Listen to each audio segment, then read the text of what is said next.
En Cooperativa Ciencia, investigación, desarrollo, innovación, ideas, voces. Entrevistas que quedan grabadas y que hay que revisar. Cooperativa Ciencia, curiosos por naturaleza. Bien, saludamos a Arnaldo Canales, ahí ustedes lo pueden ver, él es director de la ONG Fritsch y además doctor en Pedagogía y Educación, experto en este concepto que es educación emocional. Arnaldo, ¿qué tal? ¿Cómo estás? Muy bien, Jorge, ahí te leía, te estaba escuchando la reflexión que hace este profesor. Muy Sí, bueno. oye, bueno, la pregunta es bien clara porque queremos entender, digamos, cómo definimos este concepto de educación emocional, ¿no? Pensando en que al parecer es algo de lo que carecemos o que no es, o durante mucho tiempo no ha sido suficiente, ¿no? Me refiero tanto a pequeños, niños en este caso, como a padres. Sí, bueno, definía como un aprendizaje vital para el desarrollo integral de un ser humano, donde el desarrollo de competencias emocionales impactan fuertemente en los vínculos relacionales que tenemos posteriormente también como adultos. La educación emocional se inserta como una dimensión desatendida por la educación, donde hoy día vemos, y voy a poner ejemplos bien concretos, terminamos yendo a una empresa, una organización donde nos capacitan ya adultos, viejos, en habilidades blandas, que tú probablemente han escuchado mucho. Entonces, todos los conflictos relacionales que tenemos en pareja, con los amigos, con los hermanos, tienen que ver con dimensiones que tienen que ver con el desarrollo humano. Entonces, cuando se habla de asertividad, escucha activa, trabajo en equipo, resolución de conflictos, o el mismo concepto de escucha de calidad, por ejemplo, tiene que ver con elementos que nunca fueron insertos dentro de nuestro desarrollo como seres humanos. Y si nos vamos netamente a lo emocional, yo le pregunto frecuentemente a padres y a muchos educadores cuántos de nosotros tuvimos una clase o un espacio o un taller donde nos hablaran de nuestras emociones cuando niños. Nada. Uh-huh. Entonces tú tienes que lidiar, Jorge, yo también, con mi mundo emocional, con mi angustia, mi frustración, y cada uno toma estrategia y tiene herramientas distintas. Algunos caen en péndulos bastante complejos donde no salen muchas veces fortalecidos de las distintas vivencias que tenemos. Y muchos culpan también a los padres. ¿Ah? Yo siempre digo que uno termina a madurar en la vida cuando ya no le echamos la culpa a los papás por la vida que tuvimos. Este concepto de poder avanzar y crecer. La educación emocional finalmente tiene que ver mucho, y esto no solamente lo digo yo, los estudios que hace la Universidad de Chicago de Joseph Durlack, te mejora el rendimiento académico entre un 15 y un 20%, mejora la convivencia escolar, baja las conductas antisociales y las modifica gradualmente por conductas prosociales. Y además de esto, la UNESCO en enero del 2025 incorpora ya el aprendizaje socioemocional como una necesidad urgente dentro de toda la aula de Hispanoamérica. Entonces ahí hay un trabajo, Jorge, que creo que es bastante bonito, que bueno, yo llevo casi 15 años con esta banderita de llevar la educación emocional a la escuela.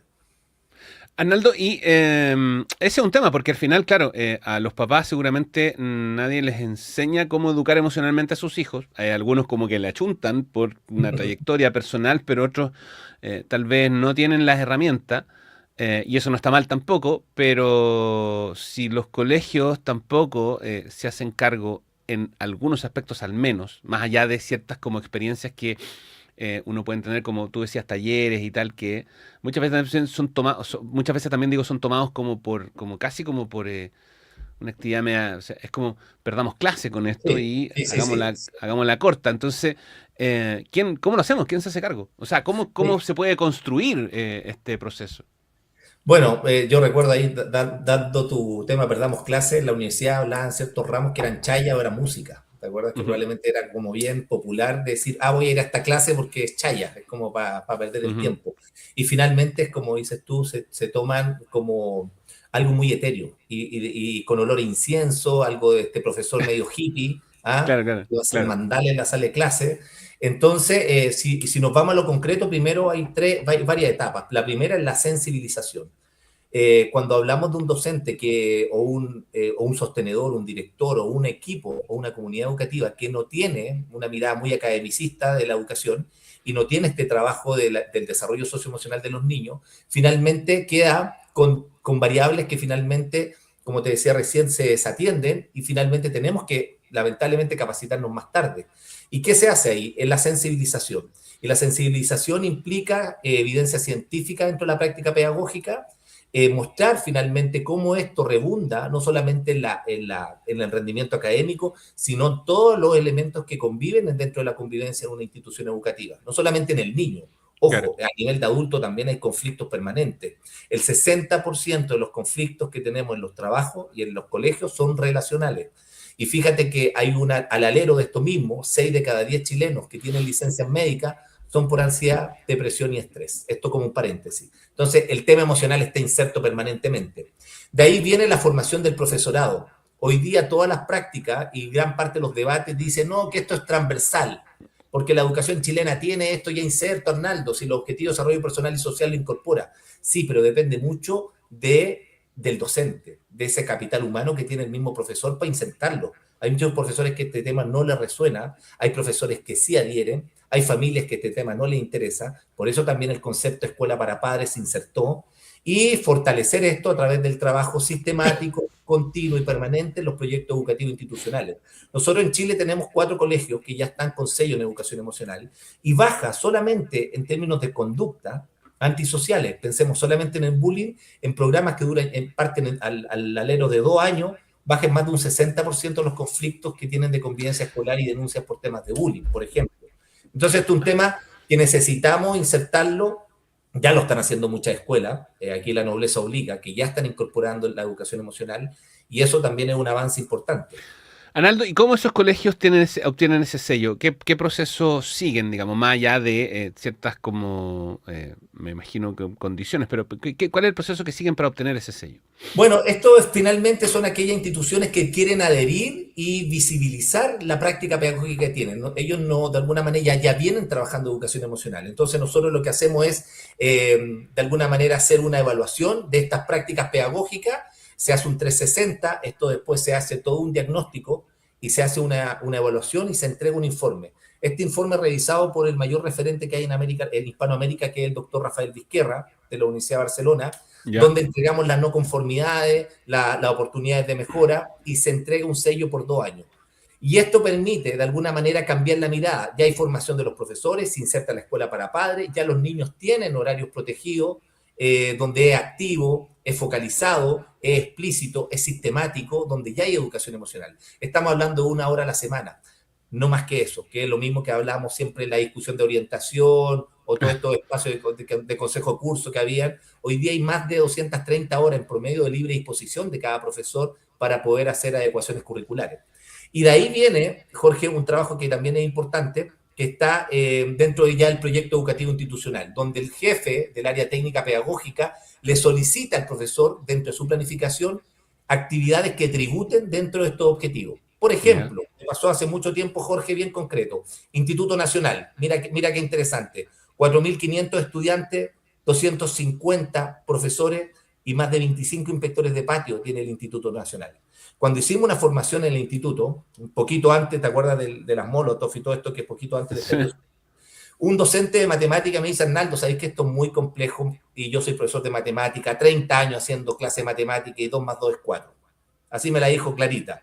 La educación emocional no entra acá. Un profesor del Darío Sala, mira qué interesante, levanta la mano y me dice, ¿te puedo responder yo, colega? Sí. Y le dice, no llevo 30 años, llevo 6 años de profesor. Y yo te puedo decir que sí puedo incorporar la educación emocional en matemática. Incorpora el aprendizaje basado en proyectos. Nosotros hicimos una pyme con los jóvenes de 7º, 8º básico, y a la 3ª clase no solamente sabían de margen, rentabilidad, estado, resultado de su propia pyme, sino hablaban de trabajo en equipo, de asertividad, de escucha activa, de resolución de conflictos, y además tenían que ir a vender el producto a los compañeros, a los papás. Entonces, eso es salir de la caja y modificar finalmente la mirada que siempre hemos escuchado, Jorge, una educación del siglo XIX, profesores del siglo XX, pero niños, jóvenes del siglo XXI. Lo que pasa es que para allá iba, porque me parece que la voluntad también juega un rol importante, ¿no? Digo, la voluntad, primero, del colegio, de la cúpula, de instalar este tema. Segundo, de los profesores. Me pasa a mí, por ejemplo, con ciertas técnicas para estimular la creatividad, la colaboración creativa en organizaciones. es difícil instalar porque en el fondo la idea del brainstorming es una cosa que permanece y en rigor hay otras fórmulas para instalar esas culturas, ¿no? Y al final uno termina como desistiendo porque nadie quiere, nadie tiene la voluntad de sumarse a eso, porque buscan siempre como resultados medios tangibles. Entonces tengo la impresión de que hay un problema con la voluntad también, ¿no? Y la cultura chilena es, en ese sentido, creo yo, es poco voluntariosa a este tipo de cuestiones, ¿no? Y Jorge, aquí hay un elemento importante, porque si yo hablo de educación emocional, alguien que me escucha y no adhiere a esto, me dice que no, esto es adoctrinamiento, yo me preocupo de Ujú. mi hijo, no me interesa, y te vas a encontrar con una resistencia muy válida, y de hecho los haters en todo ámbito de cosas los tenemos permanentemente. Entonces, ese docente que finalmente, o ese papá que no adhiere a, esto, a esta mirada, tiene que entrar a otra dimensión que es el desarrollo del pensamiento crítico, que finalmente tenemos también sesgos cognitivos donde dicen, oye, yo ya lo probé, los alumnos no pescaron, y en realidad es un sesgo. Finalmente se queda con la historia de sus propias vivencias para finalmente validar que esto no va a entrar dentro de su propia modificación de constructo. Finalmente es un constructo mental que está muy arraigado. El tema del desarrollo del pensamiento crítico implica también una mirada un poquito más amplia para poder absorber todo esto que implica lo que dices tú. No me interesa, es más de lo mismo, ya lo hemos hecho otras veces, no resultó, que este colegio es distinto, que tú no sabes cómo funciona la cultura de esta organización, y empezamos con las justificaciones. Y es un poquito de lo que nosotros ya hemos conversado. Tal cual. Conversamos con Arnaldo Canales, director de la ONG Flitch, doctor en Pedagogía y Educación. ¿Cuáles son cuál es la edad en la que esto, bueno, me imagino que en todas hay distintos niveles como de penetración de algo así, de la educación emocional, pero ¿cuál es la edad ideal para empezar a transmitir esto? Porque, por ejemplo, el ejemplo de la pandemia es como bien claro. Mucha gente advirtió, y no fue escuchada, que el problema de no ir a clases no era simplemente perder materia o la capacidad de aprender mejor, sino que lo que iban a perder los niños era la capacidad de socializar. Y de Exacto. pronto nos dimos cuenta, 2 años después, de que efectivamente los pequeños de kinder y primero básico no estaban sabiendo resolver conflictos, digamos, de su nivel a su edad. Y todo esto por haber estado 1 año y medio o 2 encerrados. Entonces, uno pensaría que, claro, en la edad temprana, pero también hay cuestiones que pasan mucho más en la edad mayor. Entonces, ¿hay alguna edad ideal para comenzar a Bueno, trabajar este tema? no, no existe ninguna en términos, porque si yo nos ponemos a trabajar en temas de ciertas dimensiones de educación emocional contigo, particularmente, tú vas a decir, mira, aquí yo tengo unas brechas que tengo que manejar y mejorar. Obviamente tú puedes partir desde a los 30, a los 40 o a los 60, 70 años, incorporando, por ejemplo, un elemento que le pasa a las personas mayores, el abandono, la soledad y la tristeza, son las tres emociones que más intervienen dentro de los estados depresivos de un adulto mayor, que son Ujú. emociones que les cuesta mucho lidiar. Ahora, la recomendación es obviamente en primera infancia, un niño de prekinder, de kinder, el trabajo que se hace en la familia, de validar, legitimar y aceptar una emoción que es totalmente distinta al comportamiento y a la conducta. Si mi hija está llorando y está triste porque se le rompió su muñeca, yo valido esa emoción, acojo, acepto y entiendo la importancia que tiene y valoro, mira, la intensidad de la emoción de mi hija, es decir, si esa muñeca es importante para mi hija, yo entiendo, si su lágrima es legítima. Ese proceso implica que a medida del ciclo vital de mi hija, va a tener 19, 20 años y ojalá que esa misma niña vaya donde su mamá a decirle lo que le pasa cuando esté triste, cuando tenga Claro. miedo. Y no es lo que pasa hoy día, que muchos padres dicen que mi hijo no me dice nada de lo que le pasa. Hay muchos papás que levantan la mano y dicen, sorry, pero mi hija, yo tengo una excelente relación con ella y me cuenta todo. Qué le gusta, qué no le gusta, con quién pinchó, etcétera. Todo esto impacta en el ciclo vital del desarrollo humano, porque además de esto, aquí te hablo un paraguas un poco más amplio, Jorge, que tiene que ver también con hemodiversidad. Una cosa son las emociones básicas, miedo, alegría, tristeza, ira, asco, sorpresa. Pensemos intensamente, que el niño Ujú. reconozca, pongámosle colores a la emoción, ¿cierto? El Claro. frasquito de la calma, todo eso tiene que ver con didáctica, para que el niño reconozca a través del cuento ciertos elementos del desarrollo socioemocional. Pero si el joven tiene 17 años, 16 años, estamos en otra mirada. Estamos hablando de emociones mixtas, estamos hablando de emociones incidentales, emociones integradas, emociones de trascendencia, emociones morales. Las emociones morales tienen que ver con la carga valórica que como sociedad hemos perdido, la vergüenza, la culpa, el remordimiento. Todas estas emociones que están acá, nadie nos enseña. Si tú cruzas un semáforo, Jorge, con rojo, tú tienes un Pepe Grillo que te dice no está correcto. Claro. Probablemente. Eso significa que tienes muy bien anclada tu emoción moral, independiente que yo me justifique porque voy atrasado. Pero cuando yo hago un acto virtuoso, como decía Aristóteles, en comunidad, en los vínculos relacionales, también hay un regocijo interior que cuando paso con verde dice yo estoy haciendo lo correcto. Las emociones morales hoy día también están insertas dentro de un trabajo importante. Las emociones de trascendencia y lo que tú hablabas antes, antes de entrevistarme, con respecto a lo que decía este investigador, que lo encuentro también muy atingente un poco a esto. Nosotros hablamos, ¿te acuerdas de Iván Pavlov, del perrito? El perro, sí. De la campanita. Después viene todo lo que hace Frederick Skinner con el tema del padre del conductismo. Todo lo que tiene que ver con estímulo, respuesta y condicionamiento tiene que ver con los celulares finalmente, que es lo que toma Fogg de la Universidad de Stanford para hacer todo este desarrollo de Instagram. Y todo lo que hoy día está afectando fuertemente la salud mental de los jóvenes tiene que ver finalmente con las pantallas. Ansiedad social, el concepto de FOMO, y empezamos a hablar de bienestar emocional, haga ejercicio, coma sano, y tenemos un antagonista que está 24/7 y duerme en la almohada con nosotros, que es el celular. Exacto. Arnaldo, ¿cómo es que padres e hijos o dónde encuentran herramientas? Digo, así como para alguien que está viendo esta conversación y dice, bueno, ¿cómo lo hago? ¿Dónde voy? ¿A quién acudo? Digamos, más allá de una terapia en general. Digamos. Sí, mira, nosotros tenemos dentro de la ONG que ¿Sí? dirijo, tenemos un programa que es gratuito y que lo hacemos 2 veces al año, que es el único diplomado en educación emocional y liderazgo para jóvenes entre 13 y 22 años. El papá ingresa a la página fleet.org y ingresa y matricula a su hijo. Son 12 sesiones donde tenemos expertos en neurociencia, biólogos, donde hablamos de educación emocional, donde le enseñamos cómo funciona el cerebro del adolescente para que ellos también entiendan. Hoy día no tiene ningún espacio el joven de formación. Sienten que a ellos nomás les pasa eso. Y muchas veces tiene que ver con procesos también desde la poda de redes neuronales hasta la necesidad que tienen de ser vistos, de ser aceptados, de ser queridos. Todos estos procesos también se enseñan.